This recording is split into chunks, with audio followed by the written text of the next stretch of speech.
함께 하나님의 말씀을 묵상하고 날마다 신앙일기를 쓰면서 믿음이 성장하는 데일리 큐티 나무향기입니다. 오늘은 로마서 12장부터 16장까지의 배경과 핵심을 살펴보겠습니다. 바울은 12장을 시작할 때 형제들아 라고 말하면서 유대인이나 헬라인을 구분하지 않고 있습니다. 바울이 11장까지에서 말한 것들을 생각해보면 교회 안에서 유대인과 헬라인의 구분은 아무런 의미가 없는 것을 알게 됩니다. 바울이 12장에서 믿음의 형제들에게 말하고 있는 내용은 세 가지로 나누어 볼 수 있습니다. 첫째, 너희 몸을 하나님이 기뻐하시는 산 제물로 드리라는 것으로 1절과 2절에서 다루고 있는데 바울은 이것을 영적 예배라고 불렀습니다. 바울은 앞에서 교리적인 부분들을 말해 주었는데 그것을 이제 몸으로 실천하라는 것입니다. 그렇게 하기 위해서는 이 세대를 본받지 말고 마음을 새롭게 함으로 변화를 받아야 합니다. 둘째, 하나님께서 각 사람에게 나누어 주신 믿음의 분량대로 지혜롭게 생각하라는 것으로 3절부터 8절에서 다루고 있습니다. 하나님은 획일성이 아닌 다양성으로 이 세상을 창조하셨습니다. 교회는 각각의 지체들이 서로 다른 은사를 받았기 때문에 다양한 모습으로 섬기는 공동체입니다.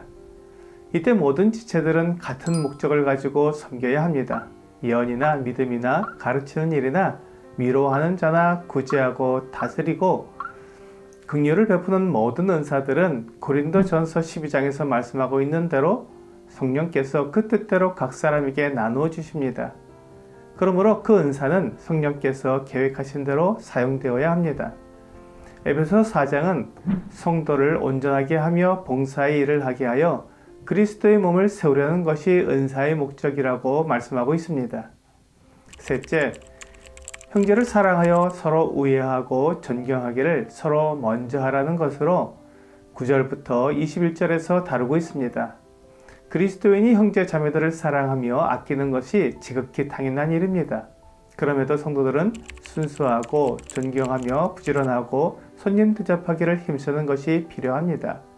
더 나아가 우리를 박해하는 사람들에 대해서도 축복하고 저주하지 말라고 말씀하고 있습니다.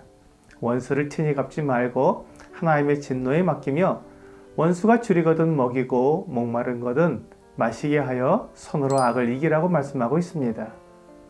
13장은 권세라는 말로 시작하고 있습니다. 이 단어를 통해 바울이 교회와 국가의 권위에 대해 말하고 있음을 알 수 있습니다. 13장 역시 세 부분으로 나누어 볼 수 있습니다. 첫째, 위에 있는 권세들에게 복종하라는 것으로 1절부터 7절에서 다루고 있습니다. 바울은 모든 권세가 하나님께로부터 난다고 말하고 있습니다. 이것은 성도들이 국가의 모든 명령에 무조건 순종해야 한다는 말이 아닙니다. 하나님께서 각 나라의 위정자들을 세우시지만 위정자들이 하나님께 복종하고 하나님의 뜻에 따라 그 권세를 사용하느냐는 것은 다른 문제이기 때문입니다. 하나님께서 각 나라의 권세를 세우시면서 그들에게 기대하는 것은 그들이 하나님의 사역자가 되어 선을 행하는 자에게 선을 베풀고 악을 행하는 자에게 진노하심을 따라 보응하는 것입니다. 바울은 주님께서 가이사의 것은 가이사에게 하나님의 것은 하나님에게 드리라고 말씀하신 것처럼 조세와 관세를 바치고 존경할 자를 존경하라고 말하고 있습니다. 하지만 만일 국가가 하나님의 법을 어기게 한다거나 하나님을 믿는 신앙과 반대되는 것을 요구할 때에는 하나님의 뜻을 이루기 위해 국가에 저항하게 됩니다. 그러나 이러한 저항은 폭력적이거나 불법적인 모습이 아니라 비폭력적이고 법을 준수하는 모습이어야 합니다. 둘째, 사랑의 빚 외에는 아무에게든지 아무 빚도 지지 말라는 것으로 8절부터 10절까지에서 다루고 있습니다. 여기에서 바울이 말하는 것은 도무지 빚을 지지 말라는 것이 아니라 사랑하라는 것입니다. 바울은 그 어떤 계명이 있을지라도 내 이웃을 내 몸처럼 사랑하는 말씀에 다 들어있다고 말합니다. 그러면서 사랑하는 자는 율법을 다 이루었다고 말하고 있습니다. 셋째, 자다가 깰 때가 벌써 되었다는 것으로 11절부터 14절에서 다루고 있습니다. 사람들은 밤에 잠을 잡니다. 하지만 새벽이 오면 잠에서 깨어나서 아침을 맞을 준비를 합니다. 이제 광명의 새벽별이신 예수 그리스도께서 다시 오실 것입니다. 곧 새벽별이 떠서 아침이 왔음을 알려줄 것입니다. 그렇다면 밤에 했던 어둠에 속한 일들, 방탕하고 술 취하고 음란과 호색, 시기, 다툼과 같은 일을 멈춰야 합니다. 그리고 우리를 깨끗이 단장하고 빛의 갑옷으로 주 예수 그리스도로 옷 입어야 합니다. 이것이 오늘날 교회가 해야 할 일입니다. 14장은 믿음이 연약한 자라는 말로 시작합니다. 바울은 이제 로마서를 기록한 중요한 이유인 로마 교회 내 유대인 그리스도인들과 이방인 그리스도인들 사이의 갈등을 해소시키며 하나로 연합하게 되는 일을 다시 하고 있습니다. 14장은 두 부분으로 나누어서 볼 수 있습니다. 첫째, 비판하지 말라는 말씀으로 1절부터 12절까지에서 다루고 있습니다. 바울은 지금 어떤 일을 할 수 있는 믿음을 가진 사람과 그것을 할 수 없는 믿음을 가진 사람을 대조하면서 성도는 이런 일을 할 수도 있고 하지 않을 수도 있는 자유가 있다고 말하고 있습니다. 어떤 음식을 먹거나 먹지 않는 것, 그리고 어떤 날을 중히 여기는 사람과 모든 날을 같게 여기는 사람이 있을 수 있다는 것입니다. 그러나 이 모든 것이 주를 위하여 하는 것이기 때문에 그렇게 할 자유가 있는 것입니다. 그러므로 비판하지 말고 다 용납해야 합니다. 우리의 모든 행위와 결정에 대해서는 하나님께서 심판하실 것입니다. 둘째, 사랑으로 행하지 아니함이라는 것으로 13절부터 23절까지 해서 다루고 있습니다. 우리는 다른 사람을 사랑으로 대해야 합니다. 만일 사랑으로 대하지 않는다면 그것은 그리스도께서 대신하여 죽으신 형제를 망하게 하는 것입니다. 그러므로 먹는 것을 비롯한 어떤 하나님을 섬기는 일을 할 때 서로 화평과 덕을 세우면서 해야 합니다.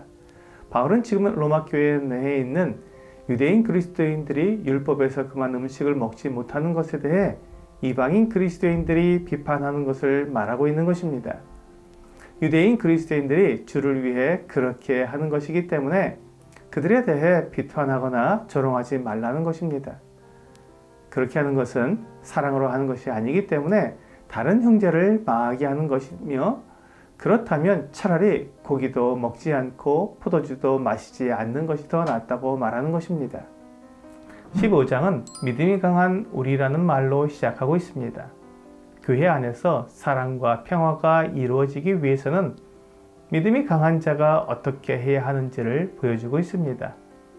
15장도 세 부분으로 나누어져 있는데, 첫째는 1절부터 6절까지로 그리스도께서 어떻게 본을 보여주셨는지를 말해주고 있습니다. 그리스도께서는 자기를 기쁘게 하려고 어떤 일을 하시지 않았다는 것입니다. 그리스도께서는 하나님을 위하며 사람들을 구원하시려고 모든 것을 다 희생하셨습니다.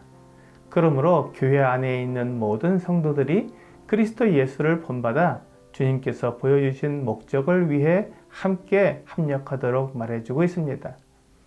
둘째는 7절부터 13절까지로 이방인들과 그리스도는 어떤 관계인지를 말씀하고 있습니다. 하나님께서는 유대인도 받으셨고 이방인들도 받으셨습니다. 그러므로 이방인 그리스도인들은 그들을 불러주신 주의 이름을 찬송하고 다른 형제 자매들과 함께 찬송하라고 말하고 있습니다. 셋째는 14절부터 33절까지로 바울이 로마에 방문할 계획이 있다는 것을 알려주고 있습니다. 바울은 지금 로마에 가고 싶어 하는데 마게도냐 사람들이 예루살렘 성도들을 위해 드린 거액의 연보를 예루살렘에 무사히 전달한 다음에 로마에 갈 계획임을 알려주는 것입니다. 바울은 결코 로마에 자기의 교회를 세우기 위해 가는 것이 아니었습니다.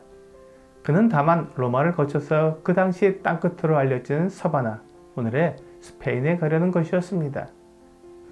16장은 추천이라는 말로 시작하고 있습니다. 바울은 편지를 마치면서 로마 교회의 여러 성도들을 소개하고 있습니다. 이러한 소개와 인사를 통해 교회는 하나로 연합될 것입니다.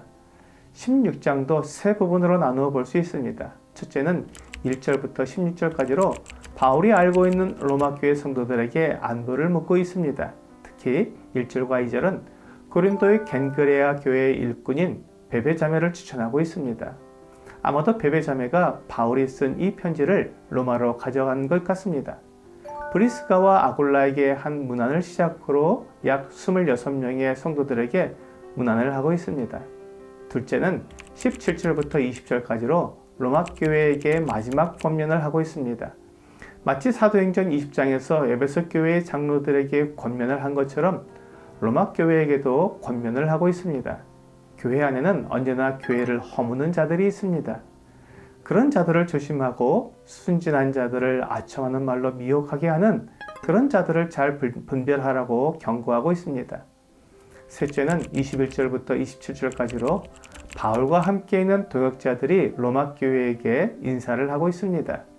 바울과 함께 복음을 전하기 위해 여러 지방을 다니며 때로 고난과 박해를 받지만 주님께서 맡기신 복음을 전하는 일에 하나가 된 동역자들이 바울과 함께 로마 교회에게 문안을 한 것입니다. 우리는 로마서를 통해 복음이 얼마나 큰 능력을 가지고 있는지 보았습니다. 복음 안에는 죄인들을 구원하시는 하나님의 능력이 있을 뿐만 아니라 경건치 않고 죄인인 우리를 예수 그리스도 안에서 하나님의 아들이 되게 하시는 능력이 들어 있습니다. 이러한 복음을 받은 우리는 새로운 피조물이 되었으니 그리스도 안에서 서로를 사랑하며 한 몸을 이루어야 합니다. 이렇게 연합된 교회를 통해 이 세상에서 하나님 아버지와 그리스도의 영광이 나타나게 될 것입니다. 교회는 복음 안에서 하나가 된 그리스도의 몸입니다.